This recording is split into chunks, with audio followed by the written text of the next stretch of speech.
नमस्ते। ओवरव्यू में आपका स्वागत है। आज हम लोगों के 3 विषय हैं। पहला, क्या डेजिग्नेटेड ग्लोबल टेररिस्ट का काबुल में मंत्री बनना उचित है? दूसरा, किसने कराया राजभर और संजय निषाद का स्टिंग? और तीसरा, क्यों अटल जी को हराने वाले राजा महेंद्र प्रताप सिंह के नाम पर विश्वविद्यालय बनाया जा रहा है?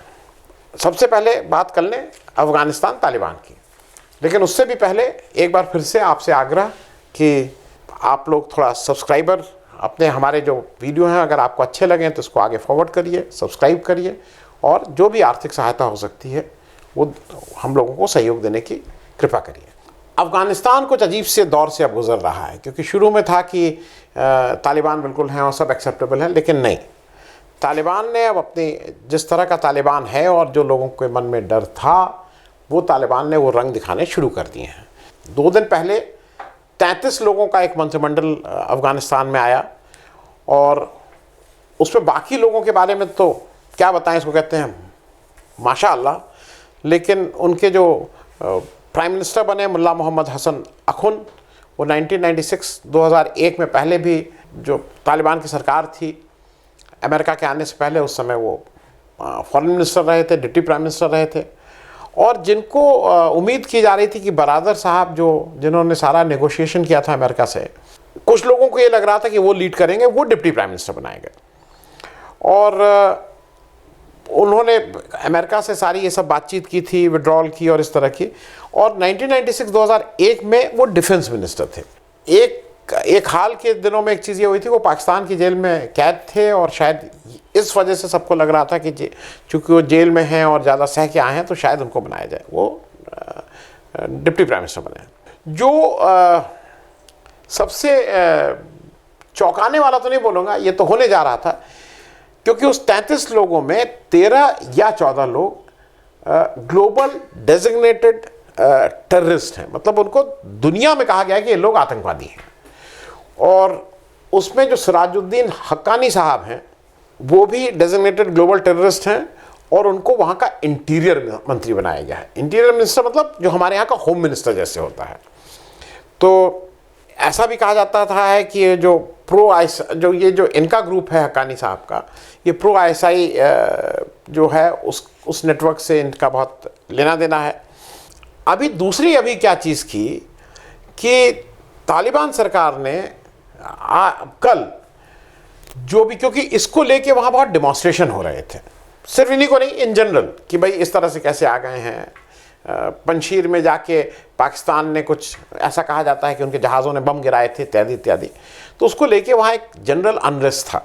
तो कल तालिबान सरकार ने एक तुरंत आदेश निकाला है कि कोई स्पॉन्टेनियस डिमॉन्स्ट्रेशन पर बैन लगा दिया है। अब ये देखने वाली बात है कि एक तरफ तालिबान कह रहा है कि हम लोकतंत्र की तरफ बढ़ रहे हैं। अच्छा, अब तो खैर वो इंटीरियर मंत्री हो गए हैं, तो मेरे ख्याल में हक्कानी साहब को तो पहला काम ये करना चाहिए कि उनको अपने ऊपर जो लगे हुए केस हैं वो सब हटाएं। मेरे ख्याल में अब अफ़गानिस्तान में अगर होगा भी तो किसकी हिम्मत। बहुत से देशों में इस तरह का काम होता है कि जब कोई पद पे पहुंच जाते हैं, मंत्री बन जाते हैं, तो अपने केस ही खुद ही हटा देते हैं। अच्छा, दूसरा ये है कि आज जैसे उन्होंने कहा ना कि अब कोई डेमोन्स्ट्रेशन नहीं हो सकता, लेकिन हम लोकतंत्र की तरफ बढ़ रहे हैं, और एक सेट ऑफ कंडीशंस, मतलब कैसे आप, अगर आपको प्रोटेस्ट करना है तो उसका एक उन्होंने उसका एक गाइडलाइंस दी हैं। पहला, आप कौन कौन से नारे लगाएंगे ये बताइए, डेट बताइए, टाइम बताइए, पर्पस बताइए अपना, और डिटेल्स ऑफ और प्रोटेस्ट आपको कम से कम 24 घंटे से के पहले उनको सरकार को या एडमिनिस्ट्रेशन को दे देना है। इसका जो मुझे इमीडिएट प्रोवोकेशन है, ये क्यों हुआ, उसका मुख्य कारण यह है कि एंटी पाकिस्तान रैली बहुत हो रही है वहाँ पे, और वहाँ पे डेथ ऑफ पाकिस्तान के नारे लग रहे हैं, क्योंकि जो पाक की ISI है, ऐसा माना जा रहा है कि उसका बहुत ज़्यादा प्रभाव इस तालिबानी सरकार के ऊपर है। क्योंकि काबुल के जो सरीना होटल है वहाँ पे ISI के जो प्रेजेंट डायरेक्टर हैं लेफ्टिनेंट जनरल फैज़ अहमद, वो वहाँ आराम फरमा रहे हैं, मतलब वहीं से बैठ के वो सारा मैनेज कर रहे हैं इस समय। और ये भी कहा जा रहा है कि इस समय जो तालिबान सरकार है वो पूरी तरह से पाकिस्तान के कंट्रोल में है, खास करके वो आईएसआई के थ्रू ही। चलते चलते मैं दो चीज़ें कर दूं, क्योंकि इस समय मुश्किल दौर है। अभी ये भी नहीं पता है कि अफगानिस्तान में कहीं गृह युद्ध ना शुरू हो जाए, कितना सेटल होगा। सरकार तो बन गई, लेकिन वो सरकार में जैसे लोग हैं वो भी देखने वाली बात है। क्योंकि एक मैं मेरे एक HW न्यूज़ है अंग्रेज़ी की, उससे मैंने एक उठाया है। उन्होंने ये कहीं से वैसे फ्रीली अवेलेबल है। आपको अफगानिस्तान के बारे में कुछ बताने की ज़रूरत नहीं है। अगर मैं आपको एक ये चीज़ दिखा दूँ, वहाँ पे governor of Afghanistan central bank, जैसे अपने RBI के गवर्नर साहब हाजी मोहम्मद इदरीस साहब, हाजी मोहम्मद इदरीस साहब की फ़ोटो देख लीजिए। उनकी फ़ोटो देख लिया आपने। एक तो हाजी साहब, जो हम लोग हाजी हिंदुस्तान में समझते हैं, जो हाजी आ जाता है वो अपना लेन देन कारोबार से दूर, ये यहाँ वहाँ के हाजी साहब तो कुछ मशीन क्या बोलते हैं, जो भी rifle, machine gun, Sten gun जो भी लेके कार्बाइन एयरबाइन लेके घूम रहे हैं। मैं ये इसलिए कह रहा हूँ कि ये कुछ एक अजीब सी चीज़ है। और एक क्वेश्चन तो कहीं ना कहीं हरदम रहेगा कि क्या डेजिग्नेटेड ग्लोबल टेररिस्ट जो हक्कानी साहब बने हैं वो उस पद को कितना जस्टिफाई कर पाएंगे, ये प्रश्न तो रहेगा ही। दूसरी अब आज बात हो रही है, एक कल परसों एक स्टिंग आया है जिसमें ओम प्रकाश राजभर, जो सुहेलदेव पार्टी वाले, और संजय निषाद जी, जो निषादों को वो कर रहे हैं, इन लोगों के ऊपर स्टिंग, एक चैनल जो नया लॉन्च हुआ है टाइम्स नाउ नवभारत, उनके रिपोर्टर्स ने एक स्टिंग किया है, और जहाँ पे ये बोल रहे हैं कि मुझे कैसे पैसा चाहिए और चुनाव में पैसे की ज़रूरत होती है, और मुझे जो भी मतलब पैक्ट में मैं जिस भी बड़ी पार्टी के साथ मुझे सीट मिलेंगी उसमें कुछ सीटें मैं बेच दूंगा।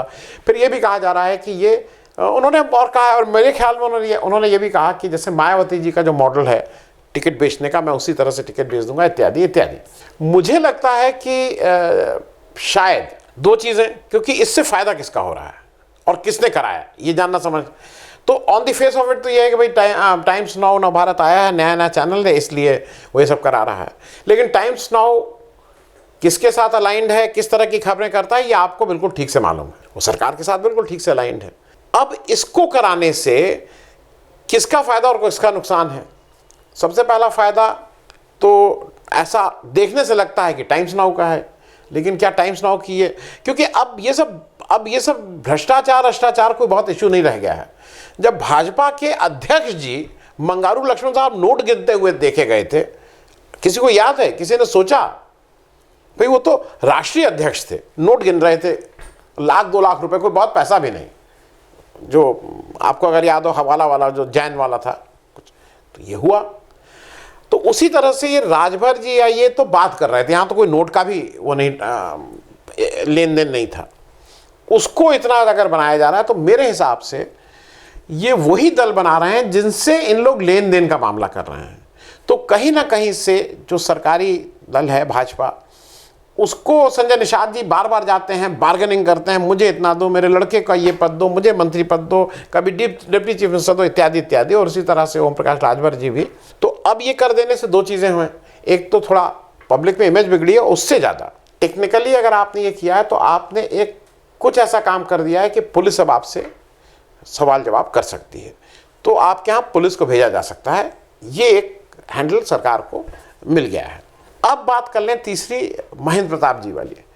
14 तारीख को राजा महेंद्र प्रताप सिंह जो हैं, उनके नाम पे एक विश्वविद्यालय की स्थापना अलीगढ़ में हो रही है, और जैसा कहा जा रहा है कि उसको हमारे प्रधानमंत्री जी उसका उद्घाटन करेंगे। तो सबसे पहली बात यह है कि कुछ लोगों ने जो भाजपा के विरोधी वाला पक्ष है, विपक्ष वाला पक्ष है, उन लोगों ने कहना शुरू किया, देखो देखो भाजपा को, जिसने अटल जी को हराया था, इन लोगों उनके नाम पे विश्वविद्यालय कर रहे हैं। तो पहले थोड़ा राजा महेंद्र प्रताप सिंह के बारे में कुछ 1-2 चीज़ें जान लीजिए। पहली चीज़, राजा महेंद्र प्रताप सिंह के बारे में जो प्रचारित किया जा रहा है कि इन्होंने अटल जी को हराया, अटल जी को हराया, हुआ था कि 1957 में मथुरा से राजा महेंद्र प्रताप सिंह लड़े। वहाँ पे कुल 5 कैंडिडेट थे। राजा महेंद्र प्रताप सिंह जी वो जीते, 95,202 वोट उनको मिले, इंडिपेंडेंट होके लड़े थे। नंबर 2 पे कांग्रेस रहे थे, और उन 5 कैंडिडेट में नंबर 4 पे अटल जी रहे थे, 23,620 वोट उनको मिले थे। तो चौथे नंबर पे रह के, अब इससे मैं एक चीज़ और जोड़ दूँ मैं कई टीवी डिबेट में देखता हूं, कई अरे उनकी जमानत जब्त हो, अरे उनको इतने वोट मिले। अरे इलेक्शन लड़ना जरूरी होता है। जो इस तरह के सार्वजनिक जीवन में है, इलेक्शन जीत सकता है, हार सकता है। अटल जी अगर ये हारे इलेक्शन, इंदिरा गांधी इलेक्शन हारी, तो इसमें कोई ऐसी बात नहीं, मुझे ऐसा इसमें कुछ नहीं लगता है कि उन्होंने कोई धूल चटा दी या ये कर दिया। ठीक है, लोगों को उस समय नहीं पसंद आया, कोई दिक्कत नहीं। मूल रूप से ये हाथरस के बाद एक मुरसन नाम की जगह है, वहाँ की एक स्टेट है, वहाँ से थे, फिर इनको गोद लिया हाथरस के राजा साहब ने, और ये राजा महेंद्र प्रताप सिंह के नाम से ही जाने गए। इन्होंने आरंभिक अपनी जो शुरू की पढ़ाई थी वो मोहम्मदन एंग्लो ओरिएंटल कॉलेज, जो अब MAU बन गया, अलीगढ़ यूनिवर्सिटी का जो पुराना नाम था जब ये कॉलेज के रूप में फंक्शन करता था, वहाँ से इन्होंने पढ़ाई अपनी की, और फिर देश की स्वतंत्रता के लिए इन सबको करके ये देश को छोड़ के चले गए थे। 1 दिसंबर 1915 में इन्होंने provisional government of India Kabul में बना दी थी। काबुल पहुँचे, वहाँ पे इन्होंने एक गवर्नमेंट इन एग्जाइल बनाई, उस प्रोविजनल गवर्नमेंट ऑफ इंडिया के ये प्रेसिडेंट बने, और इनके प्राइम मिनिस्टर मौलवी बरकतुल्ला और इनके होम मिनिस्टर उबैदुल्ला सिंधी को इन्होंने बनाया।